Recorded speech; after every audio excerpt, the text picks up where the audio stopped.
আসসালামু আলাইকুম। মাদার্স কিচেনে সবাইকে স্বাগত জানাচ্ছি নতুন আরেকটি রেসিপি দেখার জন্য। আজকে আমি বানিয়ে দেখাবো কোনো রকম বাটাবাটি ঝামেলা ছাড়াই হাতে মাখানো শুটকি ভর্তা। এই ভর্তাটা বানিয়ে এয়ারটাইট বক্সের মধ্যে 1 সপ্তাহ রেখে খেতে পারবেন। ভর্তাটা 1 সপ্তাহ পর্যন্ত মুচমুচে থাকবে। শুটকি ভর্তাটা দেখতে যতটা সুন্দর হয়েছে, খেতে তার থেকে বেশি মজার হয়েছে। শুটকি ভর্তা তো অনেকভাবে বানিয়ে খেয়েছেন, একবার এভাবে হাতে মাখিয়ে শুটকি ভর্তা বানিয়ে খাবেন, দেখবেন অনেক ভালো লাগবে। শুটকি ভর্তা করার জন্য নিয়েছি বাঁশপাতিরি মাছের শুটকি। বাঁশপাতিরি মাছের শুটকি হলেই ভর্তাটা খেতে ভালো লাগে। শুটকিগুলো এখন ভালোভাবে বেছে কেটে নিব। শুটকিগুলো ছোট ছোট করে কেটে নিতে হবে। শুটকিগুলো ছোট ছোট করে কেটে নিয়েছি।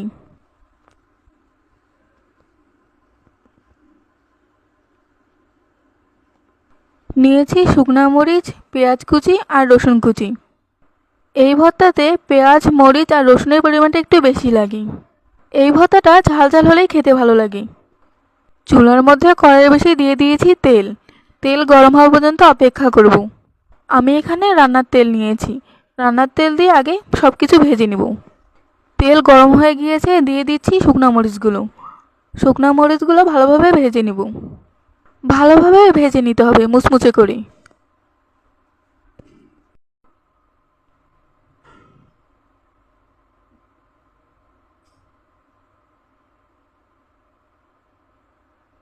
শুকনা মরিচগুলো ভাজা হয়ে গিয়েছে, এখন তুলে রাখবো।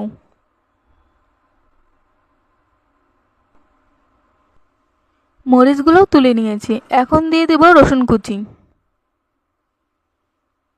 রসুন কুচিগুলো মুচমুচে করে ভেজে নেব।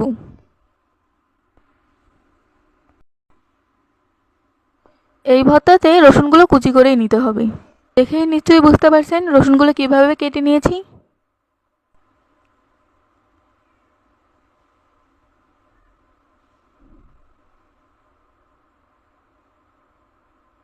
রসুনগুলো মুচমুচে করে গোল্ডেন কালার করে ভেজে নেওয়া হয়ে গিয়েছে, এখন তুলে নিব। রসুন তুলে নেওয়া হয়ে গিয়েছে, দিয়ে দিচ্ছি পেঁয়াজ কুচি। পেঁয়াজ কুচিগুলোকেও ভালোভাবে ভেজে নিব। সবগুলো ভালোভাবে ভাজা হলেই ভর্তাটা খেতে ভালো লাগবে এবং মুচমুচে থাকবে 1 সপ্তাহ পর্যন্ত। পেঁয়াজগুলো ভাজা হয়ে গিয়েছে, এখন তুলে নিব। শুটকিগুলো ধুয়ে নিয়েছি ভালোভাবে। ভেজে নেওয়ার আগেই শুটকিগুলো ধুতে হবে, না হলে নরম হয়ে যাবে। দিয়ে দিচ্ছি শুটকিগুলো। ভালোভাবে ভেজে নেব।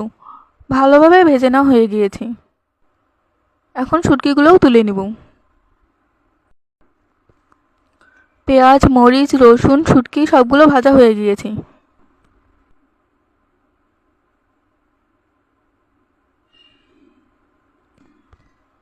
এখন ভর্তা করে নিব। দিয়ে দিচ্ছি পরিমাণ মতো লবণ। মরিচগুলোকে আগে ভালোভাবে লবণ দিয়ে মেখে নিতে হবে।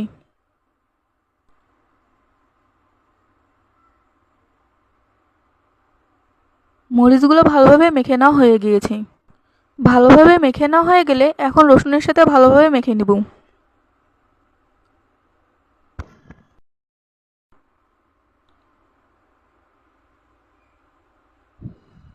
রসুন আর মরিচ ভালোভাবে মেখে নেওয়া হয়ে গেলে এখন পেঁয়াজের সাথে রসুন মরিচ একসাথে ভালোভাবে মেখে নিব।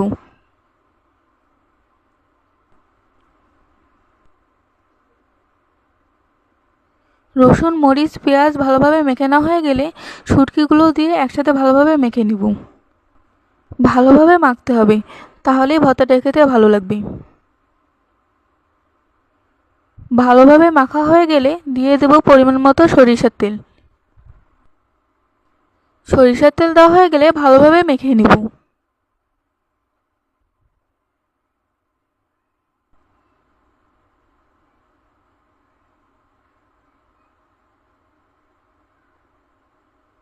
ভালোভাবে মাখানো হয়ে গিয়েছে। আমার ভর্তাটা বানানো হয়ে গিয়েছে। ভর্তাটা দেখতে যতটা সুন্দর হয়েছে, খেতে তার থেকে বেশি মজার হয়েছে। একবার এভাবে ভর্তা বানিয়ে দেখবেন, খেতে অনেক ভালো লাগবে। এই ভর্তাটা বানিয়ে এয়ারটাইট বক্সে 1 সপ্তাহ পর্যন্ত সংরক্ষণ করতে পারবেন। আশা করছি আজকে হাতে মাখানো শুটকির ভর্তার রেসিপি আপনাদের কাছে ভালো লাগবে। আপনারা যদি আমার ভিডিওটি ফেসবুক থেকে দেখে থাকেন তাহলে লাইক, কমেন্ট, শেয়ার এবং ফলো দিয়ে পাশে থাকবেন। আর ভিডিওটি যদি ইউটিউব থেকে দেখে থাকেন তাহলে লাইক, কমেন্ট, শেয়ার এবং সাবস্ক্রাইব করে পাশে থাকবেন।